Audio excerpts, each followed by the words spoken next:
पालनपुर नामक गांव में रामू और उसकी पत्नी विमला रहते थे। रामू खेती का काम करता था।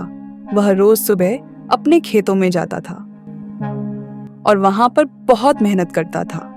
हे भगवान, मैं इतनी मेहनत करता हूँ, इतनी कड़ी धूप में खेतों की जुताई करता हूँ, लेकिन फिर भी मुझे मेरी मेहनत का फल नहीं मिलता। देखो तो, मेरे खेतों में कुछ भी नहीं उपजा है। मेरे खेत उपजाऊ ही नहीं हैं और दूसरे लोगों की फसलें कितनी अच्छी हैं। हे भगवान, मेरे साथ ही ऐसा क्यों हो रहा है? रामू उदास मन से अपने खेतों से घर की तरफ चल देता है। विमला, अरे ओ विमला। अरे आती हूँ आती हूँ। हाँ बोलिए, क्या हुआ जी? अरे आप इतने उदास क्यों हो? आप तो खेतों में गए थे, क्या हुआ वहाँ पर? क्या हमारे खेतों में कुछ धान उपजा? नहीं विमला, हमारे खेतों में तो धान बिल्कुल भी नहीं उपजा। विमला, हम कितनी मेहनत करते हैं, लेकिन फिर भी हमें हमारी मेहनत का फल नहीं मिलता। अगर ऐसा ही चलता रहा तो हमारे घर का गुजारा कैसे चलेगा? विमला, हमें तो 2 वक्त का खाना भी नसीब नहीं हो पाएगा। अरे मुझे कुछ याद आया। हाँ, आपको याद है ना, जब आपके दादाजी खेती करते थे तो हमारे खेतों में कितनी अच्छी फसल होती थी। यहाँ तक कि ऐसी फसल पूरे गांव में दूर दूर तक कहीं भी नहीं हो पाती थी। आपको पता है ना कि उनके कमरे में एक किताब रखी है जिसमें दादाजी हमेशा कुछ लिखते रहते थे। शायद हमें उस किताब में कुछ मिल सके। मैं अभी वह किताब लेकर आती हूँ, आप यहीं रुकिए। विमला रामू को उसके दादाजी की लिखी किताब देती है। राम उस किताब को पढ़ता है और पढ़ने के बाद विमला से कहता है, विमला, तुम मेरा खाना बांध दो। मुझे 2 दिन की यात्रा के लिए जंगल जाना होगा। हमारी समस्या का समाधान केवल हमें जंगल से ही मिल सकता है। विमला रामू को एक पोटली में बांधकर खाना देती है। रामू उस किताब को लेकर अब जंगल की तरफ चला जाता है। रामू को चलते चलते काफी देर हो जाती है। वह थक भी जाता है और रास्ते में रात भी हो चुकी थी। अरे ओहो, कितनी रात हो चुकी है। अब तो मुझे यहीं पर ठहरना होगा। रामू एक पेड़ के नीचे बैठ जाता है और वहीं सो जाता है।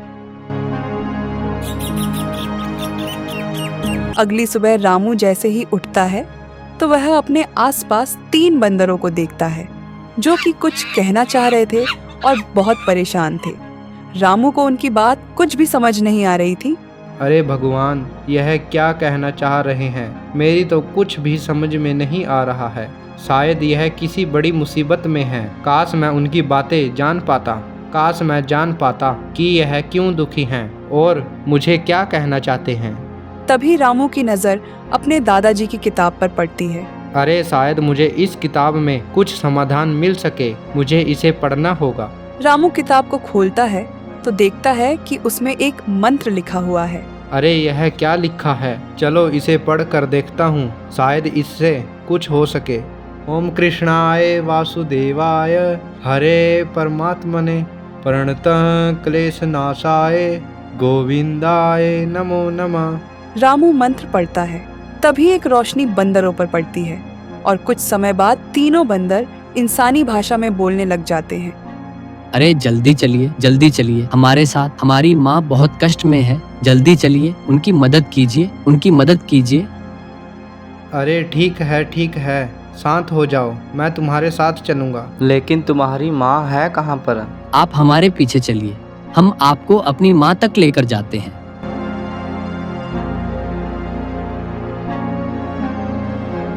रामू बंदरों के साथ चला जाता है। तभी रामू देखता है कि एक बंदर जाल में फंसा हुआ था। अरे शिकारियों ने इस बंदर का क्या हाल कर रखा है। बेचारा कितनी पीड़ा में है। तभी रामू जल्दी से उस बंदर को उस जाल से आजाद करता है। अरे ये कहना क्या चाह रही है? मुझे तो कुछ भी समझ नहीं आ रहा है। हाँ, मैं इस पर भी वही मंत्र बोलता हूँ। ओम कृष्णाय वासुदेवाय हरे परमात्मने प्रणतः क्लेशनाशाय गोविंदाय नमो नमः। तभी अचानक वह बंदर इंसानी भाषा में बोलने लग जाता है। हे भले मानस, तुमने मेरी जान बचाई है। मैं तुम्हारा यह एहसान कभी नहीं भूलूंगी। हाँ हाँ हाँ, हम भी तुम्हारा यह एहसान कभी नहीं भूलेंगे। अगर आप नहीं होते तो हम अपनी माँ को कभी भी आज़ाद नहीं करवा पाते और हम अपनी माँ से बिछड़ जाते। आपका बहुत बहुत शुक्रिया। अरे नहीं नहीं, यह तो मेरा कर्तव्य था। लेकिन तुम इतने घने जंगल में और अकेले आखिर क्यों आए हो? क्या तुम्हें इस जंगल में डर नहीं लगा? तुम्हारी क्या मजबूरी है कि जो तुम्हें इतने घने जंगल में आना पड़ा? अरे मैं एक गरीब किसान हूँ। मेरे घर का गुजारा बड़ी मुश्किल से चल पा रहा है। मेरी ज़मीन में कुछ भी फसल नहीं उगती है, जिस कारण मुझे बहुत बड़ी मुश्किलों का सामना करना पड़ रहा है। लेकिन फिर तुम इस जंगल में किस लिए आए हो? मेरे पुरखों की एक किताब है और इसमें लिखा है कि मेरे दादाजी भी इसी रास्ते से जंगल होकर गए थे और कुछ बीज लेकर आए थे, जिसे हमारे खेतों में बहुत अच्छी फसल उपजी थी। अरे हाँ, हमारे पास भी हमारे पूर्वजों की लिखी एक किताब है और उसमें भी शायद इस बात का जिक्र है कि कोई इंसान सदियों पहले यहाँ आया था और उसने भी हमारे पुरखों की सहायता की थी। क्या तुम उन्हीं के वंशज हो, यानी कि संतान हो? हाँ, मैं उन्हीं की संतान हूँ। हाँ, हम तुम्हारी मदद जरूर करेंगे। हमें पता है कि तुम्हें कहाँ से वो बीज मिलेंगे। हमारे जंगल में एक गुफा से होते हुए एक रास्ता जाता है और वो रास्ता एक जादुई जंगल तक जाता है। उसी जादुई जंगल में तुम्हारी समस्या का समाधान मिल सकता है। हाँ, तो तुम सब मुझे उस जंगल में ले चलो। मुझे उन बीजों की बहुत आवश्यकता है। अरे लेकिन उस जंगल में जाने का रास्ता बहुत कठिन है। वहाँ पर जो भी जाता है उसका वापस आना बहुत मुश्किल है। अरे वहाँ जाने का रास्ता चाहे कितना भी कठिन क्यों ना हो, लेकिन मुझे वहाँ जाना ही होगा। तुम सभी इस बात की चिंता मत करो। चाहे कितनी भी मुसीबत क्यों ना आए, मैं वहाँ से वह बीज लेकर जरूर आऊँगा। तुम बस मुझे वहाँ तक ले चलो। बंदर रामू को उस जंगल में ले जाने के लिए तैयार हो जाते हैं और फिर वह सभी उसी रहस्यमयी जंगल की तरफ चल देते हैं। वह सभी जंगल में चलते रहते हैं और काफी दूर तक आ जाते हैं। वह जंगल की तरफ जा ही रहे थे कि तभी अचानक उनके सामने एक जिन उपस्थित हो जाता है। अरे रुको, तुम सब, तुम्हारी हिम्मत कैसे हुई इस जंगल में आने की? तुम सब इस जंगल में आ तो गए हो, लेकिन यहाँ से जिंदा वापस नहीं जा सकते। रुक जाओ जिन, तुम हमारा कुछ नहीं बिगाड़ सकते। मैं तुम्हें यहीं पर खत्म कर दूंगा। आगे बढ़ने की कोशिश भी मत करना। अरे तुच्छ मानुष, तू मेरा कुछ नहीं बिगाड़ सकता। मैं अभी एक झटके में तुम सबको खा जाऊंगा। इतना कहकर जिन आगे बढ़ने लगता है। तभी रामू और जिन के बीच घमासान युद्ध होता है और रामू तलवार से एक जिन का हाथ काट देता है। तभी हाथ कटा, जिन वहां से भागने लगता है। अरे ओ जिन, तुम तो बड़ी बड़ी बातें कर रहे थे और अब पीठ दिखाकर भाग क्यों रहे हो? जिन के शरीर से काफी खून बह रहा था और वह काफी पीड़ा में था। तभी रामू जिन की तरफ आगे बढ़ता है और उस जिन का धड़ शरीर से अलग करके उसे भी मार देता है। अरे रामू भाई, तुम तो बहुत ही बहादुर हो। तुमने इतने शक्तिशाली जिन्हों का खात्मा कर दिया। अब हमें आगे कोई डर नहीं है। हमें पूरा विश्वास हो गया है कि अब हम सुरक्षित उस जंगल तक पहुंच जाएंगे। सभी वहां से चल देते हैं और चलते चलते वह एक गुफा के पास पहुंच जाते हैं। वह गुफा के आगे आकर रुक जाते हैं। बंदरियां कहती है, देखो रामू, ये उस पेड़ तक जाने का रास्ता है। हमें इसी से होकर जाना होगा। लेकिन यह तो बंद पड़ी है और हम इस पत्थर को यहाँ से बिल्कुल भी नहीं हटा सकते। अरे रुको रामू, मैं कुछ करती हूँ। वह बंदरियां इतना कहते ही एक मंत्र बोलती है। खुल जा सिम सिम, खुल जा सिम सिम। बंदरियां 7 बार उस मंत्र को बोलती है और गुफा का द्वार खुल जाता है। वह सभी गुफा के अंदर चले जाते हैं। तभी उस गुफा का द्वार अपने आप बंद हो जाता है। तभी उन्हें वहां कुछ भी दिखाई नहीं देता, बस दिखाई देता है तो सिर्फ अंधेरा। रामू डरो मत, हमारे पीछे पीछे आओ और सीधे चलते रहो। वह सीधे चलते रहते हैं। तभी रामू गुफा में ऊपर देखता है कि छोटे छोटे तारे टिमटिमा रहे थे। रामू गुफा के अंदर टिमटिमाते तारों को देखकर हैरान हो जाता है। बंदरिया, हमें और कितनी देर चलना होगा? बस थोड़ी देर और इसके बाद हम रहस्यमय जंगल में पहुंच जाएंगे, जहां तुम्हें वो पेड़ मिलेगा। तभी वह सामने देखते हैं कि एक बहुत तेज रोशनी उनकी आंखों में पड़ रही थी। आगे जाकर वह देखते हैं कि वहां एक बहुत ही सुंदर जंगल था और उस जंगल के सारे पेड़ रहस्यमय और इंसानों की तरह बात करने वाले थे।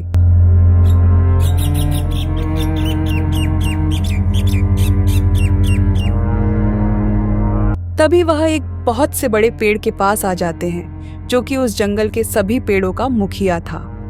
तभी बंदरिया उस पेड़ के पास जाकर बोलती है, सरकार, ये बहुत ही भला मानस है, इसने हमारी जान बचाई है। और हाँ, ये उसी वंश से है जिसके पूर्वज सदियों पहले इस जंगल में आए थे और उन्होंने हमारे जंगल के सभी पेड़ पौधों की काफी मदद की थी। हाँ, आओ आओ भले मानस, हम तुम्हारा इंतजार बहुत समय से कर रहे थे। हम तुम्हें देखकर बहुत प्रसन्न हुए। कहो, तुम्हारा यहाँ कैसे आना हुआ? हम तुम्हारी क्या सहायता कर सकते हैं?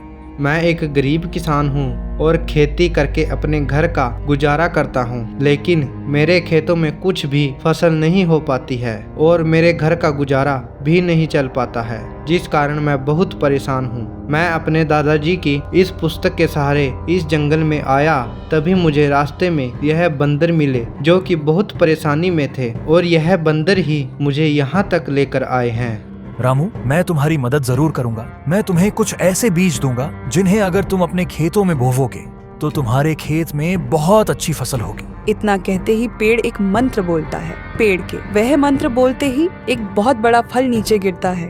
उसे देखकर रामू कहता है, पेड़ महाराज, आपने तो कहा था कि आप मुझे बीज देंगे, लेकिन यह तो एक फल है जो कि बहुत बड़ा है। हे भले मानस, यह फल तो है, लेकिन इस फल के अंदर ही वह बीज है जिसे तुम्हारे खेतों में फसल लहराएगी। धन्यवाद पेड़ महाराज, आपका बहुत बहुत धन्यवाद। ठीक है पेड़ महाराज, अब मुझे यहाँ आए काफी समय हो गया है। मेरी पत्नी घर पर मेरा इंतजार कर रही होगी। अब मुझे जाना होगा। और हाँ बंदरों, तुम्हारा भी बहुत बहुत शुक्रिया जो तुमने मेरी इतनी मदद की। मैं तुम्हारा यह एहसान कभी नहीं भूलूंगा। अब मुझे यहाँ से चलना चाहिए। अरे, तुम हमें छोड़कर अकेले घर जा रहे हो? क्या तुम हमें अपने घर लेकर जा सकते हो?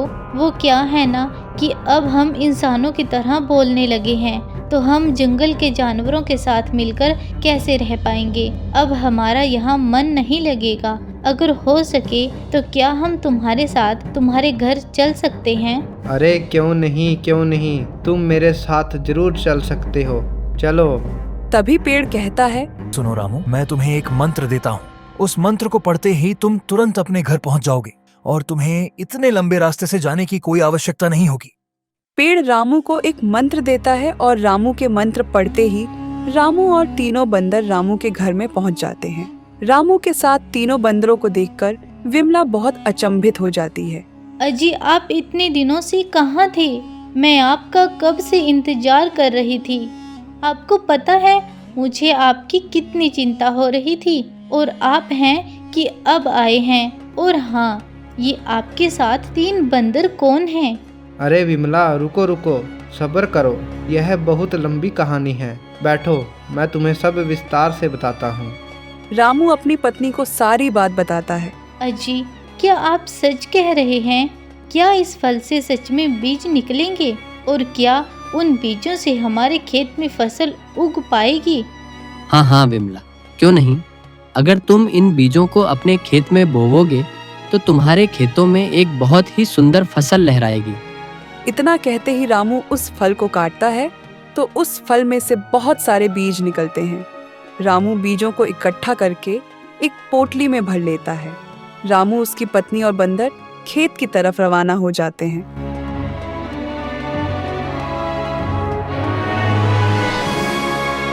थोड़े समय बाद वे खेत में पहुंच जाते हैं। रामू, उसकी पत्नी और वह तीनों बंदर खेतों में उन सभी बीजों को डाल देते हैं और अपने घर आ जाते हैं। कुछ दिन ऐसे ही बीत जाते हैं। एक दिन रामू अपने खेत में जाता है और देखता है कि खेत में फसल इतनी अच्छी हुई थी कि आसपास के खेतों की फसल भी उसके आगे फीकी पड़ रही थी। रामू यह सब देखकर खुश हो जाता है, क्योंकि आज तक ऐसी फसल पूरे गांव में कभी नहीं हुई थी जैसी रामू के खेत में उपजी थी। पूरे गांव में रामू की फसल के बारे में चर्चा होने लगती है। अरे जमींदार साहब, क्या आपको पता है कि रामू के खेत में इतनी अच्छी फसल हुई है? उसकी फसल के आगे तो हमारे सारे खेतों की फसल भी फीकी है। रामू की तो चांदी ही चांदी हो गई है। अरे सुना तो मैंने भी था, लेकिन आज तुम्हारे मुंह से सुनकर तो मुझे पूरा विश्वास हो गया है। रामू के खेत पर तो मेरी नजर बहुत पहले से है, लेकिन अभी उसकी किस्मत के सितारे ऊंचे हैं। एक बार उसकी किस्मत के सितारे डगमगाने दो, फिर उसके खेत भी मेरे कब्जे में होंगे। गांव के सभी लोगों के खेतों पर तो मैंने कब्जा कर लिया, लेकिन ये रामू के खेत ही है जो अब तक मेरे हाथ में नहीं आए। लेकिन बहुत जल्दी मैं इन्हें भी हड़प लूंगा। इधर रामू, उसकी पत्नी और वह तीनों बंदर बहुत खुश थे। अब उनके पास पैसों की कोई कमी नहीं थी। ऐसे ही कुछ महीने बीत जाते हैं, लेकिन एक दिन ऐसा आता है कि उनकी सारी खुशियों पर ग्रहण सा लग जाता है। अरे रामू, ये विमला को क्या हुआ? ये इतनी ज्यादा क्यों खांस रही है? अरे क्या हुआ विमला, तुम्हारी तबीयत तो ठीक है ना? हाँ जी, मैं बिल्कुल ठीक हूँ। बस कुछ दिन से थोड़ी खांसी सी हो रही है। अजी, आप चिंता मत कीजिए, मैं अपने आप ही ठीक हो जाऊंगी। अरे रामू, तुम्हें इसे नज़रअंदाज नहीं करना चाहिए। तुम्हें किसी अच्छे वैद्य को बुलाना चाहिए। हाँ हाँ बंदरिया, तुम सही कह रही हो। मैं अभी वैद्य को बुलाकर लाता हूँ। रामू वैद्य को बुलाकर लाता है और वैद्य विमला की अच्छी तरह से जांच करता है और कहता है, देखो रामू, तुम्हारी पत्नी को बहुत ही जानलेवा बीमारी है और इसका बचना बहुत मुश्किल है। नहीं नहीं वैद्य जी, आप ऐसा मत कहिए। आप विमला का अच्छे से इलाज कीजिए, चाहे जितना भी खर्च हो मैं करने के लिए तैयार हूँ। आप बस विमला को ठीक कर दीजिए। वैद्य विमला का इलाज शुरू कर देता है। विमला के इलाज में रामू की सारी पूंजी खत्म हो जाती है और उसके घर में फिर से बहुत तंगी आ जाती है। अरे विमला के इलाज में सारी पूंजी लग गई, लेकिन अभी तक विमला सही नहीं हुई है। अब मैं क्या करूं? मैं और पैसे कहां से लेकर आऊं? मैं विमला के इलाज में कोई कमी भी नहीं छोड़ सकता। मुझे कुछ ना कुछ तो करना होगा, लेकिन मैं क्या करूं? रामू दुखी मन से बैठा अपने आप से बातें कर रहा था। तभी उसे कुछ याद आता है। हाँ, मुझे याद आया। मेरे जो 2 भाई हैं, मैं उनके पास जाता हूँ। वो मेरी सहायता जरूर करेंगे। मुझे उनके पास जाना चाहिए। हाँ हाँ रामू, तुम सही कह रहे हो। शायद तुम्हारे भाई तुम्हारी मदद जरूर करेंगे। चलो उनके पास चलते हैं। अरे नहीं बंदर, तुम यहाँ पर रहो और विमला का ध्यान रखो। मैं अपने भाई के पास जाकर आता हूँ। हम विमला को यहाँ अकेला नहीं छोड़ सकते। तुम दोनों विमला का अच्छे से ख्याल रखना। मैं अभी आता हूँ। इतना कहकर रामू अपने भाई के घर जाने के लिए रवाना हो जाता है। रामू अपने भाई के घर की तरफ जा ही रहा था, तभी उसे रास्ते में एक बूढ़े चाचा मिलते हैं। अरे रामू, तुम कैसे हो? आखिर इतने दिनों बाद यहाँ कैसे आना हुआ? और हाँ, हमें तुम्हारी पत्नी के बारे में पता चला कि उसकी हालत बहुत खराब है। क्या उसकी तबीयत में कोई सुधार हुआ? अरे नहीं नहीं चाचा जी, विमला की तबीयत में अभी कोई सुधार नहीं है। उसके इलाज में मेरी सारी पूंजी लग गई, तो अब मैं अपने भाई प्रेमचंद से मदद मांगने आया हूँ। ठीक है रामू, ठीक है। तुम प्रेमचंद के पास जरूर जाओ और विमला के इलाज में कोई कमी मत छोड़ना और भगवान पर विश्वास रखो। वह विमला को एक दिन जरूर अच्छी कर देंगे और तुम्हारे भाई प्रेमनंद तुम्हारी जरूर मदद करेंगे। उसका कारोबार अब बहुत अच्छा चल रहा है। वह तुम्हारी मदद जरूर करेंगे। तुम जल्दी जाओ। ठीक है चाचा, ठीक है, मैं चलता हूँ। रामू अपने भाई प्रेमचंद के घर पहुंच जाता है। प्रेमचंद भैया, अरे ओ प्रेमचंद भैया, कहाँ हो तुम? अरे आओ रामू, आओ। आज इतने दिनों बाद मेरे घर कैसे आना हुआ? अरे प्रेमचंद भैया, मुझे तुम्हारी कुछ सहायता चाहिए। मैं बहुत उम्मीद लेकर तुम्हारे पास आया हूँ। अरे हाँ, बोलो बोलो रामू, क्या मदद चाहिए? अगर मेरे से हो सका तो मैं तुम्हारी मदद जरूर करूंगा। अरे क्या बताऊं प्रेमचंद भैया, तुम्हारी भाभी विमला की हालत बहुत खराब है। उसके इलाज में मेरी सारी जमा पूंजी खत्म हो गई। मुझे तुमसे कुछ धन चाहिए ताकि मैं तुम्हारी भाभी विमला का इलाज करवा सकूं। भैया, विमला के सही होते ही मैं तुम्हारी एक एक पूंजी वापस लौटा दूंगा। अरे माफ करना रामू, अगर मुझसे हो सकता तो मैं तुम्हारी मदद जरूर करता, लेकिन क्या बताऊं, कुछ दिन से मेरा कारोबार भी कुछ सही नहीं चल रहा है और मेरे घर के हालात भी कुछ ठीक नहीं है, तो मैं तुम्हें पैसे नहीं दे सकता। अरे नहीं नहीं भैया, ऐसा मत कहिए। मैंने गांव वालों से सुना है कि आपका कारोबार तो बहुत अच्छा है। तो तुम कहना क्या चाहते हो? क्या मैं झूठ बोल रहा हूँ? तेरे पास खुद तो अपनी पत्नी के इलाज के लिए पैसे हैं नहीं और उल्टा मुझे बातें बता रहे हो। मेरे पास तुझे देने के लिए कोई पैसे नहीं है। चला जा यहाँ से और कहीं और जाकर भीख मांग। इतना कहकर रामू निराश मन से उसके घर से चला जाता है। रामू बड़े निराश मन से एक पेड़ के नीचे बैठ जाता है। अरे अब मैं क्या करूं? क्या मैं भीनू भैया के पास जाऊं या ना जाऊं? अगर उसने भी मेरी मदद करने से इनकार कर दिया तो मैं क्या करूंगा? लेकिन अब मेरे पास कोई और चारा नहीं है, मुझे उनके पास जाना ही होगा। इतना कहकर रामू भीनू के पास जाने के लिए रवाना हो जाता है। भीनू भैया, अरे ओ भीनू भैया, अरे कहाँ हो आप? अरे आओ रामू, आओ। आज हमारी चौखट पर कैसे आना हुआ? सब कुशल तो है ना? अरे क्या बताऊं भीनू भैया, तुम्हारी भाभी विमला की तबीयत बहुत खराब है और उसके इलाज के लिए मुझे थोड़े धन की आवश्यकता है। मैं बड़ी आस लेकर तुम्हारे पास आया हूँ। क्या तुम मेरी मदद कर सकते हो? अरे ये क्या कह रहे हो? मेरे पास तुम्हें देने के लिए कोई धन नहीं है। पहले ही तुम्हारे हिस्से में काफी ज्यादा जमीन आई थी। मैं तुम्हें कोई धन नहीं दे सकता। तुम चले जाओ यहाँ से। अरे यह क्या कह रहे हो भीनू भैया? आपने और प्रेमचंद भैया ने पहले ही मुझे बहुत कम जमीन दी थी, तब मैंने आपसे कुछ नहीं कहा क्योंकि आप मेरे बड़े भैया हो। लेकिन अब मुझे थोड़े धन की बहुत आवश्यकता है। आप कृपया करके मुझे थोड़ा धन दीजिए। भैया, मैं आपका धन वापस लौटा दूंगा। आप बस मेरी अब मदद कर दीजिए। मैं विमला को इतने कष्ट में नहीं देख सकता। अरे चल चल जा यहाँ से। मेरे पास तुझे देने के लिए कोई धन नहीं है। निकल जा मेरे घर से और दोबारा यहाँ आने की कोशिश भी मत करना। ठीक है भैया, जैसी आपकी मर्जी।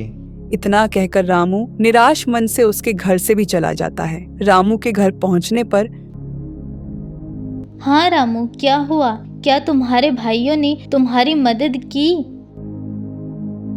अरे तुम इतनी निराश क्यों हो? क्या उन्होंने तुम्हारी मदद करने से इनकार कर दिया?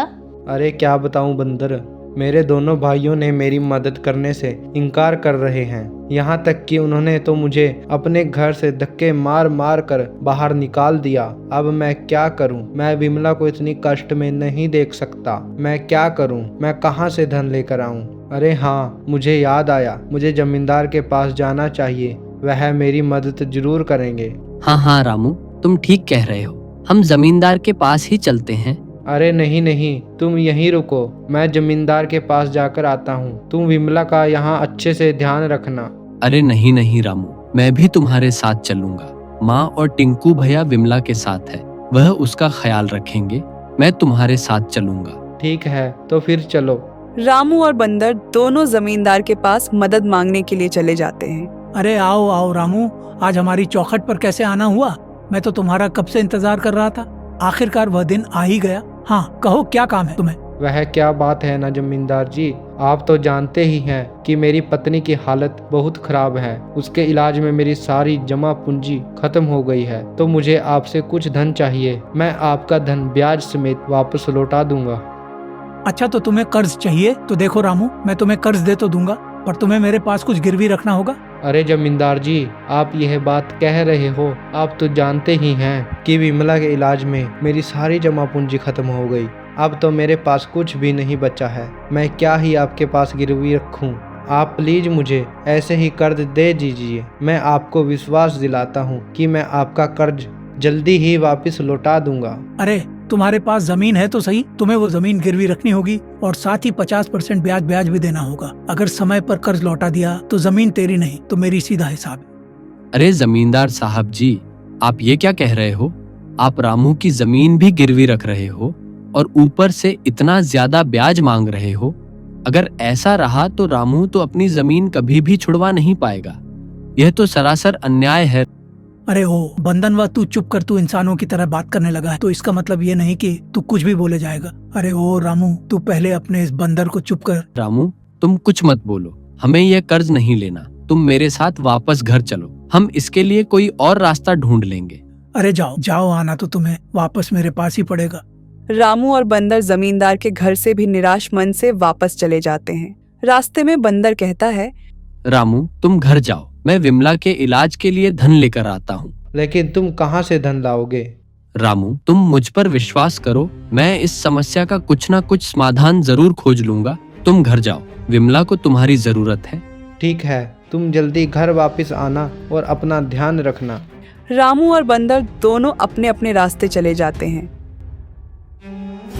बंदर जंगल के रास्ते होते हुए जा रहा था। वह काफी दूर तक आ जाता है और काफी थक भी जाता है। तभी वह एक नदी के किनारे विश्राम करने की सोचता है और नदी के किनारे बैठकर सोचने लगता है।